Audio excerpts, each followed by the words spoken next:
Alright, we're back at the gym. It's been about a week. Went on a little safe vacation with a boy and his family. So, I'm still working on how these videos are going to work, technically, because we do like to play music in the gym. Everyone likes to listen to something to get pumped to send a route. So, as I figure out how I'm going to do these videos, I may start doing introductions like this to sort of explain what I'm going to do for the day, and mainly do voiceover work to talk about routes and what everyone's doing. I have heard that there are some new routes set, so hopefully something new and fun to play with. So we'll see how it goes, and I'll definitely show other people probably sending some really fun stuff. So let's get to it!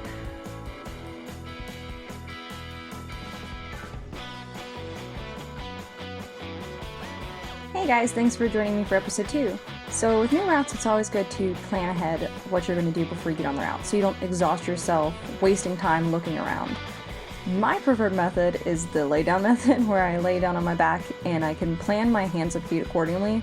That's just the way I do it. Other people you'll see doing the stand-up way of just miming in the air to plan a route, but I like it this way a little bit more. And we start with the new routes. With these new routes, you'll start to see maybe some question marks, maybe more than one number listed on the route. That's because when setting up new routes, people don't really know how to grade them effectively without people trying them first. Our gym is very community-based, so if someone comes in and they try it out, they may say it's a V3, and someone else may try it out and they may say it's a V2. So with a lot of these new routes, you'll have people come in, give their opinion on what it is, and after so many opinions are put in, the grade will be solidified, and that's what the route will be graded from then on. So if you see a lot of question marks or a lot of 3, 4s, slashes and all that, it's just people haven't figured out exactly what this is yet.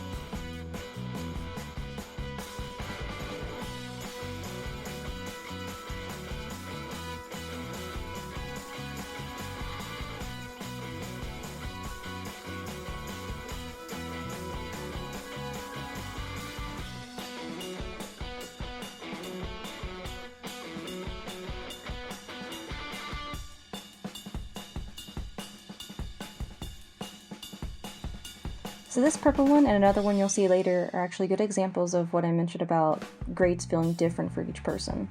This one is set as a V3, however once I got on and I started working on it, the holds are very good, and even though you get a big move with that one I just did and this one, you feel very stable on the wall. So although it's a V3, I kind of felt like it was more of a V2.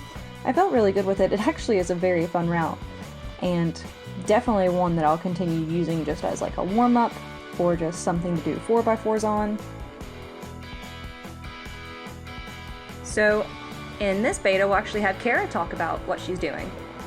Hello, so this is me working on one of my projects. It's a V7 and I worked on it a little bit before quarantine, so I had to kind of work back up to it.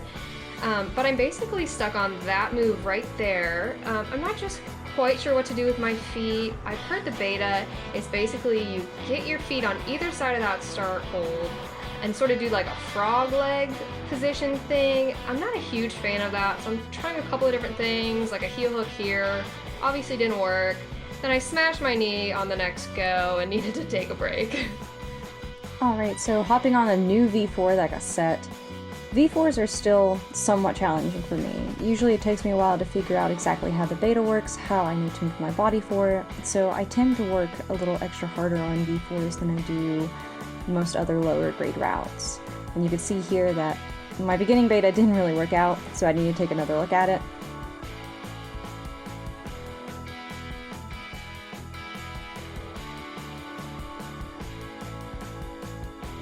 Alright, back in the spot.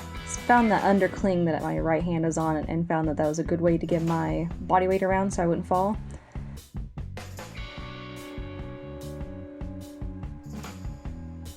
But you can see I get here and I get kind of confused of where exactly to put my feet, so that's something I'll have to come back to.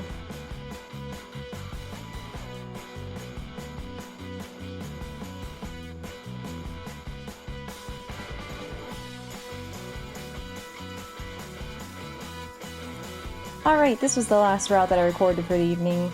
It actually didn't have a grading on it. I had to go on the opinions of the people who had tried it.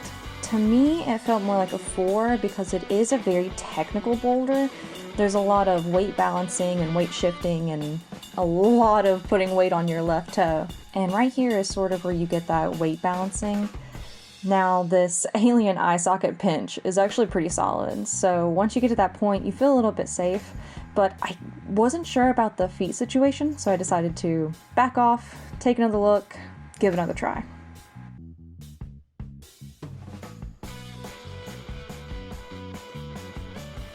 And as I finish this end, I just want to say thanks again for checking out episode 2. I'm super excited with the progress that I'm making. I actually do feel a lot stronger, and some of the next episodes I do some pretty cool stuff, going outside, trying to Project F5 some more.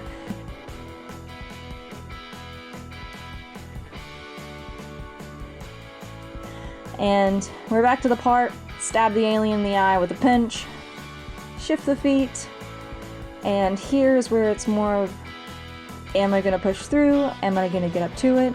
And it's really just a big push, trusting your feet. Actually, when I reached for it, my hand started to slip out of the pinch or the eye socket.